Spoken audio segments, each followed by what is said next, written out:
पूर्णमासी की रात और जंगल में हर तरफ बस अंधेरा ही अंधेरा।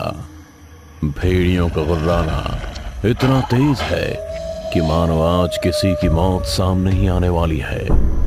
हाईवे से लगे इस जंगल के अंदर एक छोटी सी बस्ती है जो दुनिया के दिखावे वाले सुख सुविधा से दूर जंगल के अंदर ही प्राकृतिक तरीकों से अपना गुजर बसर करते हैं, जिसे जान दुनिया वाले उनका पिछड़ा हुआ वर्ग मानते हैं। पर सरकार यही चाहती है कि आज की दुनिया को वो स्वीकारें और जंगल का छोड़ बाकी देशवासियों की तरह ही रहें, जिसके लिए वो उनसे जाकर जंगल में भी मिलते हैं। पर बस्ती में रहने वाले कबीले के लोग उनसे मिलना बिल्कुल भी पसंद नहीं करते, वो भी खासकर पूर्णमासी के दिन, क्योंकि वो नहीं चाहते कि दुनिया वालों को वो राज पता चले जिसे वो सदियों से छिपाते आ रहे हैं। इसलिए पूर्णमासी की रात अपने प्राण प्रतिष्ठा से पहले उस बस्ती के आदिवासी लोग अपने पूरे गांव की घेराबंदी कर लेते हैं। पर सरकार के द्वारा उनके पीछे लगाए गए एजेंसी की उन पर पूरी नजर रहती है, और खासकर पूर्णमासी के दिन, क्योंकि ये पता लगाना चाहिए कि आखिर वो ऐसा क्यों करते हैं। पूर्णमासी की रात विक्रम के साथ उनके 2 और टीममेट कई रातों से जंगल में पूर्णमासी का इंतजार कर रहे हैं, ताकि वो भी उन आदिवासी पर खास दिन में उनके साथ शामिल हो सकें। लेकिन उन आदिवासी लोगों ने पूर्णमासी की एक रात पहले ही विक्रम और उसके 2 साथी रवि और तेजस को जंगल से बाहर फेंक घेराबंदी कर दी। साथ ही उन्हें समझा दिया कि आज रात वो उनसे दूर ही रहे तो सबसे अच्छा। रवि और तेजस उनके ऐसे रवैये पर आग बबूला हो उठे थे और सरकार की धमकी भी देने लगे, पर विक्रम के एक इशारे पर वो दोनों शांत हो गए। वहीं विक्रम की नजर उस आदिवासी कबीले की एक लड़की पर जा टिकी, जिसकी हिरण सी आंखों से मोती जैसे आंसू टपक रहे थे, क्योंकि इतने दिनों तक विक्रम के साथ जंगल में रहकर उसे उससे लगाव हो गया था, और वो चाहती थी कि विक्रम उससे कभी दूर ना जाए। पर अपनी परंपरा को मानते हुए और कबीले का राज छिपाते हुए उसे विक्रम को अलविदा कहना ही पड़ा।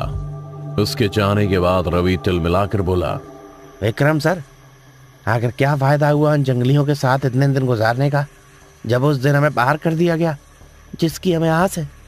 घबराओ नहीं रवि, सच्चाई बाहर लाकर रहूंगा मैं। पर कैसे सर, वो तो हमें घुसने नहीं देंगे। तुम चिंता मत करो, मैंने अंदर जाने के लिए खुफिया रास्ते के बारे में पता कर लिया है, लेकिन अंदर सिर्फ मैं जाऊंगा, तुम दोनों मेरा इंतजार करोगे वहीं।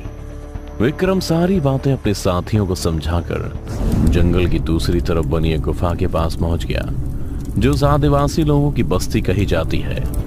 इधर दोपहर के धूप पर शाम का सुरूर चढ़ने को बेकरार ही था। कितने में विक्रम मशाल जलाते हुए गुफा के अंदर अपने पता लगाए रास्ते की ओर निकल पड़ा, और जब तक वो दूसरी तरफ गांव में निकला तब तक बेकरार शाम रात में बदलने को तैयार हो चुकी थी, साथ ही पूर्णमासी का चांद भी। विक्रम चोरी छुपे उनके गांव में घुस गया, लेकिन उनकी बस्ती पूरी तरह से खाली थी। हर घर में सन्नाटा ऐसे पसरा था जैसे वहां कोई रहता ही ना हो। तभी विक्रम के कंधे पर किसी ने पीछे से हाथ रखा, जिसके बाद डर के मारे उसकी सांसें अटक गईं, क्योंकि उसे ऐसा लगा कि वह पकड़ा गया, जिसका मतलब शायद उसकी मौत भी हो सकती थी। पर जैसे ही वो पीछे मुड़ा, माथे की चिंता की लकीर मिट गई और वो बोला, तुमने तो मुझे डरा ही दिया था। डरना तो पड़ेगा, क्योंकि मेरे अलावा किसी ने भी तुम्हें यहाँ देखा तो तुम्हारी मौत तय है, और जो तुम देखना चाहते हो अभी कुछ देर में तुम्हें पता चल जाएगा। पर किसी ऐसी जगह में छुपकर देखना जहाँ मैं भी तुम्हें ना देख पाऊं। लीला के इतना कहते ही पीछे जंगल से जोर से किसी भोंपू और नगाड़े के बजने की आवाज आई, जो एक ही राग में बज रहे थे। आवाज कहां से आ रही है देखने के लिए विक्रम पीछे मुड़ा तो उसने पाया कि जंगल में दूर कहीं आग की लपटें उठ रही हैं। फिर कुछ पूछने के लिए जैसे ही वापस लीला की तरफ घूमा तो वो वहां थी नहीं। विक्रम समझ गया कि आगे का सफर उसे खुद पूरा करना है। नगाड़े की आवाज सुनते सुनते विक्रम वहां तक पहुंच चुका था जहां पूरे कबीले के लोग इकट्ठा हुए थे। वो दूर झाड़ियों के पीछे से ही सब कुछ देखने और सुनने लगा था। लगातार बज रहे नगाड़े की आवाज उनके सरदार के हाथ दिखाते ही एक वेग पर आकर रुक जाती है और फिर भोंपू की आवाज के साथ ही उनका सरदार उठता है और सभी की तरफ देखते हुए कहता है, पूर्णमासी हर दिन आती है, लेकिन साल की वो पूर्णमासी बहुत खतरनाक होती है जब हम अपने इच्छाधारी शक्तियों का इस्तेमाल कर वो रूप लेते हैं जिससे कि हमारा वंश आगे बढ़े। और आज वही पूर्णमासी है। इंतजार है तो बस पूरे चांद का।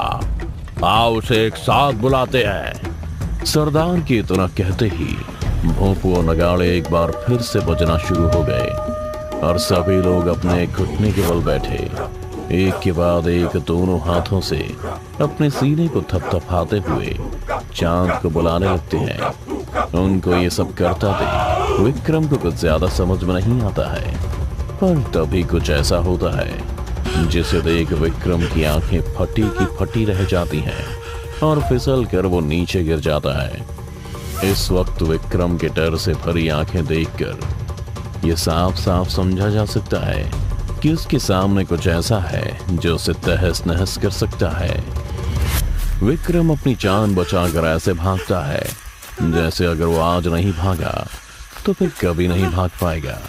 इसीलिए वो गिरने पड़ने के बावजूद भी बस जान बचाकर भागे ही जा रहा था। उसके पीछे से ऐसी आवाज आ रही थी जैसे कोई झुंड उसके पीछे पड़ा हो, पर वो अपनी जान बचाकर उस गुफा तक पहुंच ही जाता है जहां से वो आया था। वहां पहुंचते ही वो सबसे पहले जी जान लगाकर एक बड़े पत्थर की मदद से उस गुफा के मुंह को बंद करता है, जिसके दूसरी तरफ से भेड़ियों की भयानक आवाजें आ रही होती हैं। पर विक्रम बिना कुछ और सोचे भागा भागा जैसे तैसे गुफा के दूसरी ओर पहुंचने में कामयाब हो गया, जहां उसके साथी उसका इंतजार कर रहे होते हैं। पर वहां तक पहुंचने में वो इतना घायल हो जाता है कि एक सेकंड भी उसके सामने खड़ा नहीं हो पाता और बदहवास होकर वहीं गिर जाता है। और जब उसकी आंख खुलती है तो दिमाग में उस रात का ही मंजर घूम रहा होता है और उसके सामने दो साथी के अलावा एक सीनियर और ऑफिसर भी खड़ा था।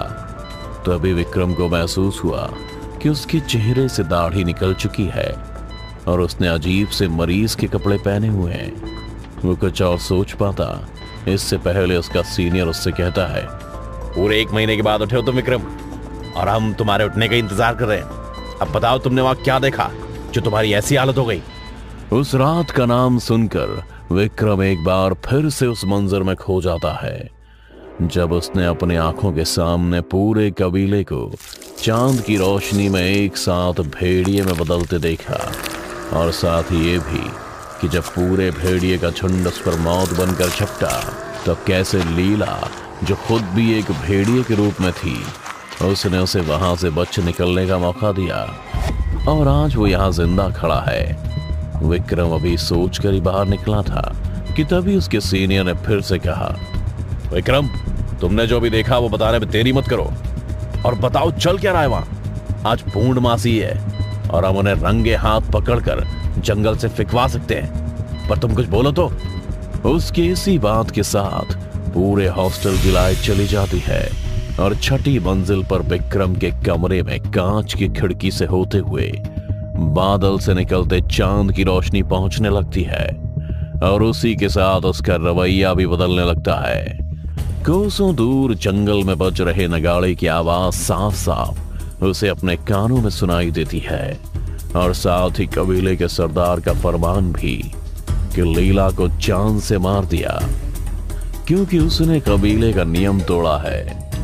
इतना सुनते ही विक्रम बेड से उठ अपने हाथ से स्लाइन का पाइप निकालता है और कहता है, चले जाओ यहां से, अकेला छोड़ दो उन्हें। अगर वो तुम्हें परेशान नहीं कर रहे तो तुम क्यों उनकी जिंदगी में घुस रहे हो। अच्छा विक्रम, अब तुम उन जंगलियों की भाषा बोलने लगे। अरे सरकार तो उन्हें बाकी इंसान की तरह ही दर्जा देना चाहती है। नहीं चाहिए उन्हें कोई दर्जा, दूर रहो उनसे, वरना वो पूरी मानव जाति के लिए खतरा बन जाएंगे सिर्फ आप लोगों के एक गलत कदम से। सिक्योरिटी, विक्रम को कस्टडी में ले लो और अब मैं पर्सनली देखता हूँ कैसे बचते हैं वो जंगली। अरे उनको साफ करने के लिए पूरी फोर्स लगा दूंगा। अरबों की जमीन दबा के बैठे वो लोग, ऐसे थोड़े ही जाने दूंगा। विक्रम के बार बार मना करने पर भी उसका सीनियर उसकी बात नहीं सुनता है और वहां से निकल जाता है और सिक्योरिटी विक्रम की तरफ बढ़ने लगती है। तभी विक्रम खिड़की से बाहर चांद को देखते हुए घुटने के बल अपने सीने को थपथपाता है और देखते ही देखते उसका शरीर एक खूंखार नर भेड़िए का रूप ले लेता है। विक्रम को भेड़िए में बदलता देख सिक्योरिटी का भी दिमाग घूम जाता है, या यूं कहिए कि उसकी हालत पस्त हो जाती है। इसीलिए वो अपनी बंदूक निकाल लेते हैं, पर उनका ये पैंतरा विक्रम पर काम नहीं करता।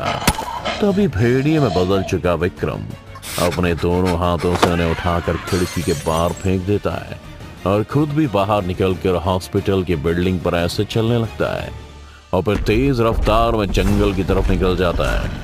और जब वो जंगल में पहुंचता है तो देखता है कि लीला को मारने की तैयारी पूरी हो चुकी है, बस गले पर हथियार चलाना बाकी था।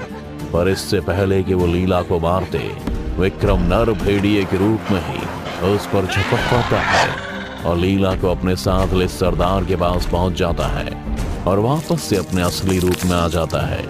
लेकिन इससे पहले कि सरदार कुछ कहता, विक्रम ने सारी बात उसे बता दी कि जंगल खाली करवाने के लिए उन पर हमला किया जाएगा।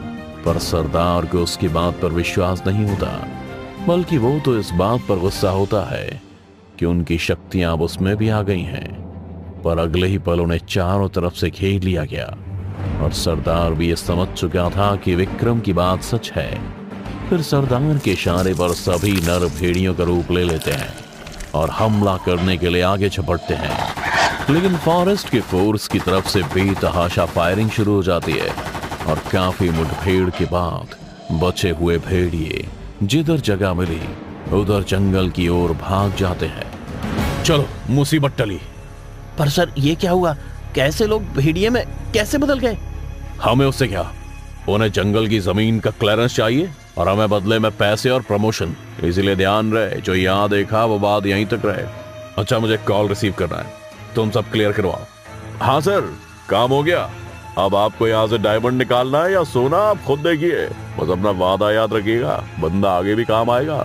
कबीले को तबाह कर लालची इंसानों को जमीन तो मिल गई, पर तब क्या होगा जब जंगल से भाग शहर की तरफ गए ये मासूम कबीले वाले अगले पूर्णमासी पर नर भेड़िया में बदल जाएंगे।